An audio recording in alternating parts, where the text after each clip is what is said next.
Bismillahirrahmanirrahim. Kita telah sampai di hadis ke-43, hadis yang diterima dari sahabat Anas bin Malik. Wa an Anas bin Malik radhiyallahu taala anhu qala, dari Anas bin Malik radhiyallahu anhu dia berkata, qala Rasulullah sallallahu alaihi wasallam, telah bersabda Rasulullah sallallahu alaihi wasallam, idza aradallahu bi'abdihi khaira, apabila Allah Subhanahu wa taala menghendaki pada hambanya kebaikan. Perhatikan, kalimat ini menunjukkan iradah Allah Subhanahu wa taala. Jadi Allah Subhanahu wa taala memiliki iradah, keinginan. Yang keinginan Allah itu tidak bisa dihalangi oleh siapapun. Kemauan Allah tidak bisa dicegah oleh siapapun. Sehingga kita perhatikan, jika Allah memiliki iradah, memiliki keinginan, idza aradallahu, apabila Allah Subhanahu wa taala memiliki keinginan bi'abdihi, dengan hambanya, khaira, kebaikan. Jika Allah ingin memberikan kebaikan kepada seorang hamba, maka apa yang akan dilakukan oleh Allah Subhanahu wa taala, atau apa yang akan dialami oleh hamba tersebut? Nah, ini salah satu tanda bahwasanya ada kebaikan pada diri seseorang bisa dilihat dari hadis ini. Apa yang akan dialami oleh seorang hamba yang Allah Subhanahu wa taala menghendaki kebaikan padanya? Rasul mengatakan, ajjalalahu al-uqubata fid dunya. Allah Subhanahu wa taala menyegerakan baginya al-uqubah, yaitu hukuman di dunia. Jadi ini bukti Allah Subhanahu wa taala apabila menghendaki pada diri seorang hamba itu ada kebaikan, maka ajjalalahu, Allah akan menyegerakan untuknya al-uqubah, hukuman. Jadi dia akan dihukum di dunia. Dihukum dengan apa? Ada kalanya bil marad, dengan sakit. Ada kalanya dihukum dengan hilangnya harta. Ada kalanya dihukum dengan diwafatkannya orang-orang yang dia cintai. Haitsu qala Allah jalla wa ala, sebagaimana Allah Subhanahu wa taala berfirman, wala nabluwannakum bi syai'in minal khaufi wal ju'i wa naqsin minal amwali wal anfusi was samarati wa basyyiris sabirin alladzina idza asabatuhum musibah qalu inna lillahi wa inna ilaihi raji'un. Jadi kalau Allah ingin menghendaki pada diri hamba itu ada kebaikan, maka disegerakan hukumannya, ataupun dia disegerakan wafatnya, kematiannya. Ini juga merupakan satu tanda kebaikan pada diri seseorang. Maka apabila kita mendapati satu musibah, janganlah kita berkata bahwa Allah Subhanahu wa taala tidak memperhatikan kita. Wa mallahu yuridu dzulmal lil 'abid. Allah Subhanahu wa taala tidak pernah menghendaki kezaliman pada hamba tersebut. Allah tidak pernah memiliki keinginan untuk berbuat zalim kepada hambanya. Di manakala hamba tersebut diberikan musibah, itu satu bukti Allah Subhanahu wa taala menghendaki ada kebaikan padanya. Itu bukti bahwa hamba tersebut adalah hamba Allah yang baik. Bukti kesalihan. Maka orang-orang beriman itu senantiasa dia akan dihadapi dengan musibah, dihadapi dengan berbagai macam hal yang itu akan memberatkan dirinya, menyesakkan jiwanya. Nanti kita akan jumpai hadisnya. Kemudian wa idza aradallahu bi'abdihi asy-syarr, dan apabila Allah Subhanahu wa taala menghendaki pada hamba tersebut keburukan. Jadi kalau Allah Subhanahu wa taala ingin menghendaki keburukan pada hambanya, artinya Allah melihat hamba ini hamba yang tidak baik. Hamba ini hamba yang tidak layak mendapatkan kebaikan. Apa yang akan dialami oleh hamba ini? Amsaka anhu bidzambihi. Allah Subhanahu wa taala akan menahan dirinya dengan dosanya. Artinya tidak diberikan hukuman. Dia tidak diberikan musibah. Dia akan terus-menerus diberikan kesehatan, akan terus-menerus dilapangkan rezekinya, akan terus-menerus dimudahkan berbagai macam perkara dan urusannya.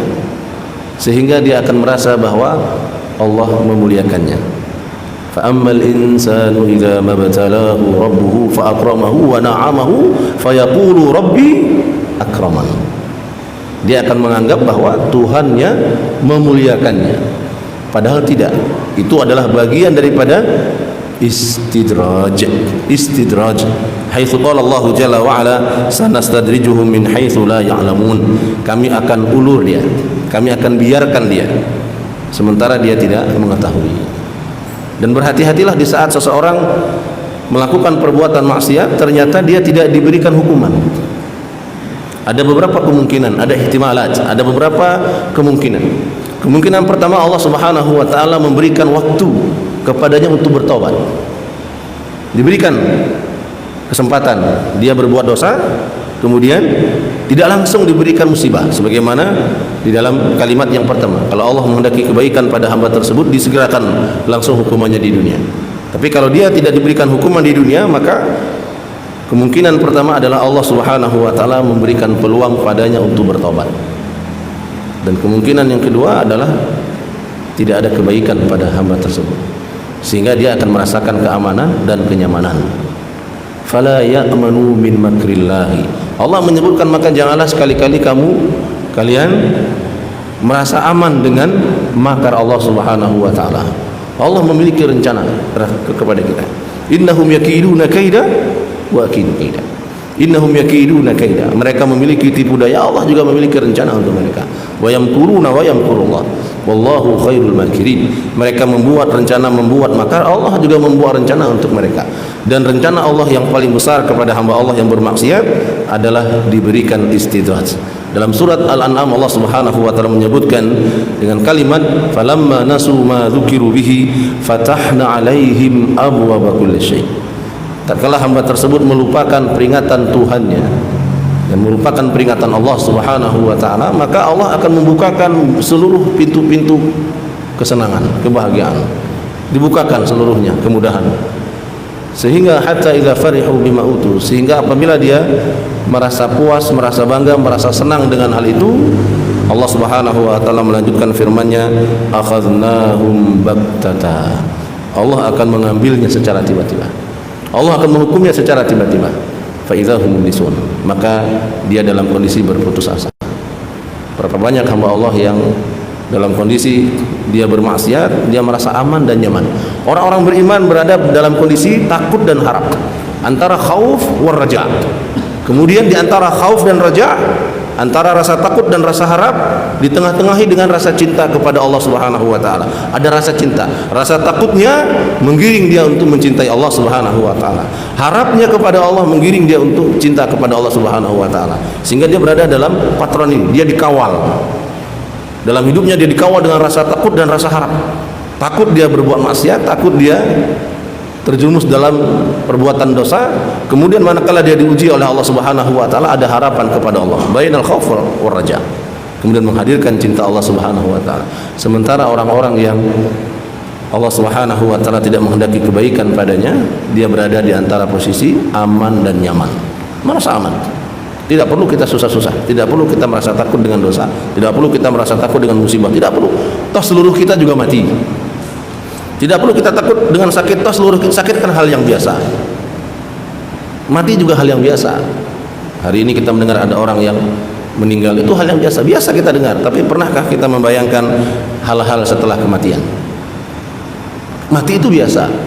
Para ulama mengatakan mati itu biasa, seluruh kita akan mati. Kullu nafsin dha'iqatul maut. Pernahkah seseorang membayangkan apa yang akan dialami setelah kematiannya? Hal apa yang akan dialami di alam kuburnya? Hal apa yang akan dialami di fase-fase berikutnya? Dan fase-fase berikutnya adalah fase yang sangat menakutkan.